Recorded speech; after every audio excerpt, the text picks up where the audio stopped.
Attorney General will make a brief set of remarks here very shortly. After that time, he'll be glad to take questions from credentialed members of the press. At that time, please identify yourself by name and who your outlet is. We're glad to take questions. Thank you. Good afternoon. Yesterday, Virginia challenged the EPA's December 15, 2009 finding that concentrations of carbon dioxide and 5 other gases are a danger to public health and welfare.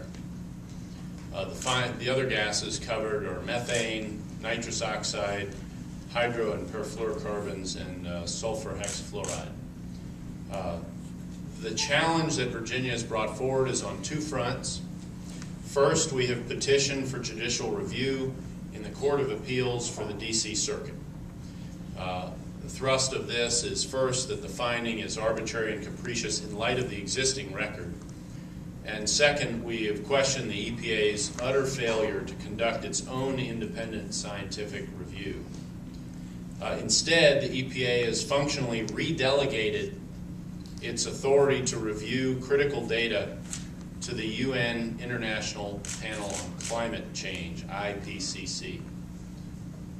That decision now appears to have left the EPA relying on data that is unreliable, unverifiable, and doctored. This is a major sovereignty concern in addition to the mere process. Are we going to outsource major influence over American regulation to entities outside the United States not bound by our scientific standards or law? At the moment, the EPA appears to have done just that, and Virginia objects to this course. The second part of the challenge is a petition for reconsideration of the endangerment finding itself to the EPA.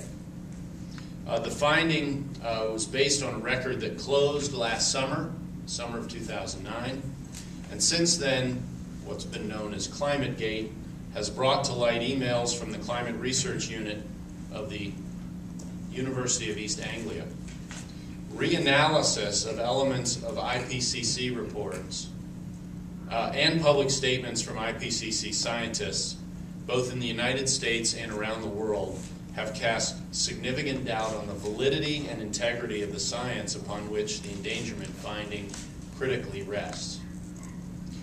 Before I was a lawyer, I was an engineer, so I would still say I'm an engineer. I have a great respect for the scientific process. I would sort of take you all back to high school and make a couple of comments. The scientific method, which you've all heard about at one point or another in school, requires objectively gathered data. That is not the case here. It requires full disclosure and openness to scrutiny by other scientists of the data and the theories relied upon. This was so badly violated that the British are actually looking at pressing criminal charges. And it requires reproducible results. And they cannot do that in this case. Fundamentally, Virginia's problem with the finding is that an incredibly far-reaching decision has been made using a clearly flawed process. Clearly flawed.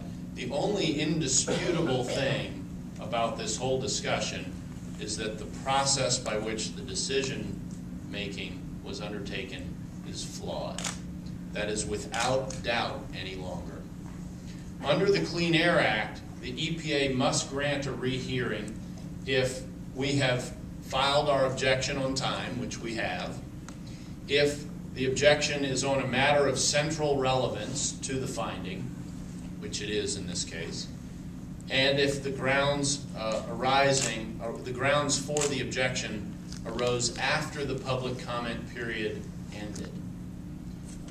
Again, that has occurred here. The matter of central relevance in this particular instance is that the IPCC data that is the foundation of the entire finding is now clearly in doubt. And it was principally relied upon, again, principally relied upon by the EPA in making its finding. If you look at the finding itself, there are references to NOAA and NRC data. If you look at their data, it goes back to the CRU and its reliance on the IPCC data. So all three cited entities by the EPA are relying on the same core set of data, which is now clearly requires review, really setting it aside and coming back and starting over for the process. Virginia clearly meets the three rehearing requirements. We clearly meet these requirements. We do not know, just because they aren't set yet, what the timelines for either of the proceedings might be, either in the DC Circuit or within the EPA itself in addressing our petition, and there are other petitions for reconsideration of its finding. The potential impact of the finding on Virginia agriculture, the energy industry, manufacturing jobs, and in truth, the cost of living for every single Virginian would create a staggering burden. Put into effect, the finding would place a crushing burden on jobs and the economy of Virginia.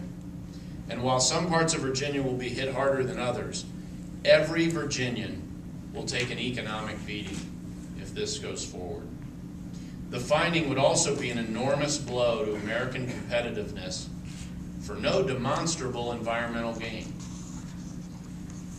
While we're open to seeing where honest, unbiased science leads us in the climate policy arena, we are not prepared to stand by while EPA proceeds to implement job-destroying regulations based on unverifiable and unrepeatable so-called science that even some of its proponents now admit should not be relied upon for EPA's conclusions.